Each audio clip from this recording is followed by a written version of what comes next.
esse livro ele foi primordial para mim entender tanto as práticas quanto os conhecimentos, os estudos com a Goetia e os daimons. Vou abrir um parênteses aqui, os daimons citados nesse livro não são os mesmos daimons da Goetia. As correlações que eu farei têm relação com o inconsciente, com a psique, com o ego, tem correlação com esse âmbito, são conceitos diferentes, belezinha? Só para vocês terem noção disso, tá bom? Para deixar claro. Mas, voltando aqui à ideia do livro. A Astrologia Oculta do Livro Vermelho do Jung é um livro da Liz Greene, que é um livro fantástico, é um livro muito bacana, ele é um livro muito rico, e ele é baseado no livro oculto, no livro do Jung, que é quando ele faz uma imersão ao inconsciente mais profundo, ao próprio inconsciente, e ele narra essa imersão através dos diários. Inicialmente, ele não planejava publicar esses registros, mas depois, mais para o final, ele muda de ideia. E ele acaba colocando ali em palavras, ele ilustra as experiências imersivas que ele tem, e é tudo muito profundo. E ele é muito corajoso, porque as experiências que ele tem não são nada leves, são experiências extremamente fortes, e ainda assim ele dá continuidade a toda essa jornada, e ele acaba levando para o público, para nós, essa obra fantástica que ajuda, como eu disse anteriormente, muitas pessoas que passam por processos muito intensos e muito imersivos. Quando eu começo ali o meu processo com a Goetia, eu comecei de baixo para cima, não comecei de cima para baixo, como muitas pessoas começam, então eu fui devagar. Quando você está embaixo ali com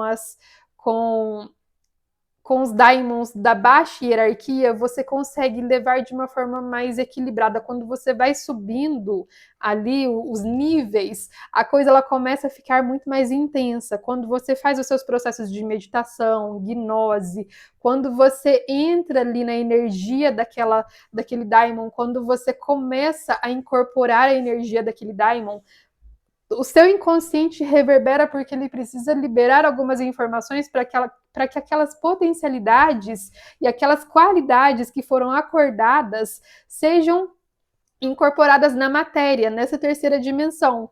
E esse livro foi primordial nisso, porque eu lembro até hoje de formas maravilhosas os processos, tanto de gnose quanto os sonhos, eles eram muito simbólicos e eles tinham muita relação com as sujeiras e as questões que estavam no inconsciente mais profundo. Então, isso foi de grande auxílio para que eu conseguisse entender ali o processo, para que eu conseguisse entender que o barulho que eu ouvia, os sonhos, os pesadelos tenebrosos que eu tinha, os monstros que eu via nesses pesadelos, as sensações e as imagens que eu via no efeito da gnose, era um resultado, na verdade, das minhas questões que eu precisava trabalhar para virar certas chaves, e era um resultado também das minhas crenças inconscientes que estavam ali no fundinho do inconsciente mais profundo. Isso foi muito bacana. Engraçado que, assim, em alguns momentos me vinha na mente algumas páginas do livro oculto aqui, do livro vermelho da Liz. E eu vou ler aqui uma página para vocês, porque eu acho essa página é muito simples. Eu até marquei aqui com lápis para não perder essa página, porque eu lembro que eu fiz uma vez um ritual com o Belial. E, cara, gente, Jesus amado, foi muito intenso, porque o processo da gnose foi muito forte, assim, foi denso, porque ele é uma entidade densa, ele é uma consciência densa, a energia dele é um trem fora, assim, do normal. Muito diferente de Gremory, por exemplo. Muito diferente de Gremory. E eu lembro que esse trecho ele veio na minha mente na hora. E é um trecho que Jung cita Saturno e Mercúrio, e Liz explica aqui de uma forma muito maravilhosa esse trecho. Eu vou ler aqui para vocês. Aqui a parte da Liz, abre aspas, na interpretação de Jung, o caos é o reino sombrio, embrionário do inconsciente primordial. E qualquer transformação de consciência de acordo com Liber Novus só pode ser realizada magicamente por intermédio dessa junção de Saturno e Mercúrio. Para que ocorra uma integração da personalidade, a escuridão do inconsciente deve antes entrar no domínio defendido do ego consciente, por mais doloroso e caótico que seja. Aí aqui ela abre aspas para uma fala do livro de Jung. Abre aspas novamente.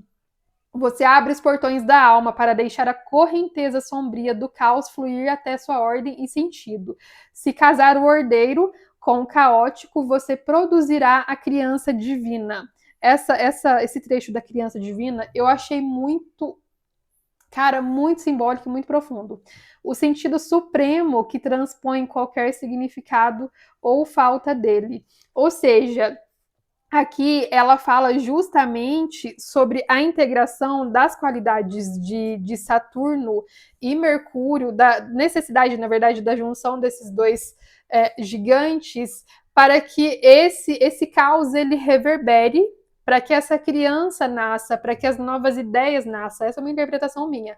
Mas para que o novo ele reverbere ali do seu ser, para que os novos projetos nasçam, para que você acesse uma nova forma de consciência, para que você acesse outro nível de consciência, é necessário que toda lixeira, que todo caos, ele reverbere. E o caos, ele nunca vai reverberar no formato fofinho, ele sempre vai reverberar de formas mais monstruosas possíveis, e era o que estava acontecendo. Veio ali o peso de Saturno naquele momento, eu senti o peso de Saturno, o peso das minhas ações passadas, as consequências das minhas ações passadas, e isso nada tem a ver com karma. Quando eu falo essa coisa de consequências, as pessoas já associam a karma e falam, não, mas isso aí, você que plantou, você está colhendo.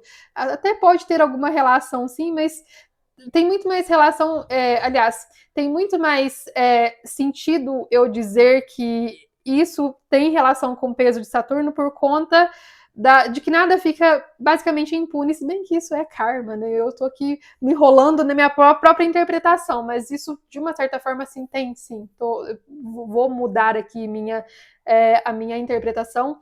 Isso tem relação, sim, com karma, mas eu senti o peso desse Saturno, desse karma, das minhas consequências e a forma como isso reverberou, e eu senti a movimentação e o sopro de Mercúrio, porque o Mercúrio, o que ele faz? Ele sopra, ele traz ali, ele faz aquela transição de uma forma muito dinâmica. Ou seja, um não funciona sem o outro, os dois acabam trabalhando em conjunto para que o caos domine, para que essas sombras reverberem e ganhem forma, sabe, no consciente, para que esse ego, nós temos que nos esforçar para que o ego não entre em uma luta desleal com essas formas, para que essas formas sejam transmutadas, e para que essa criança ela nasça, essa criança, entre muitas aspas, que se refere ao novo, que simboliza muito mais o novo nível de consciência, o acesso ao novo, o acesso àquilo que está querendo entrar na sua vida, mas que não tem espaço, porque o passado, aquela sujeira de trás, ela não deixa. E isso foi muito interessante. Quando eu tive essa experiência com Belial, eu lembro que eu sonhei, tive pesadelos terríveis com pessoas mortas, eu sendo perseguida por pessoas mortas, e pessoas mortas querendo entrar na minha casa, e eu lembro que eu falava no sonho, foi um sonho muito, muito real, muito realista. Eu pensava, eu preciso colocar sal grosso nas portas e janelas para que esses mortos não entrem, porque eles não podem entrar, porque eles vão me pegar, entendeu? E quando eu saía e tentava ir para algum sentido, eles estavam indo em minha direção, e fora os outros detalhes, monstros e tantas outras figuras horrorosas que apareciam nos sonhos. Como eu disse anteriormente, o processo de gnose também foi extremamente pesado, foi extremamente forte, pesado no bom sentido, porque a lama ela teve que sair, foi doloroso, mas teve que sair. Mas esse livro, como eu disse anteriormente, me ajudou e muito. Eu quero fazer outros vídeos desse, meu tempo aqui está acabando. Eu quero fazer outros vídeos do livro vermelho, da astrologia oculta no livro vermelho do Jung, porque eu acho ele sensacional. E isso aqui foi só uma introdução, tá bom, galera? Espero que vocês tenham gostado e espero que alguém, sei lá, leia esse livro porque ele merece ganhar o mundo. Eu amo essa mulher, eu amo a Liz, eu acho ela sensacional. É isso, galera, até a próxima!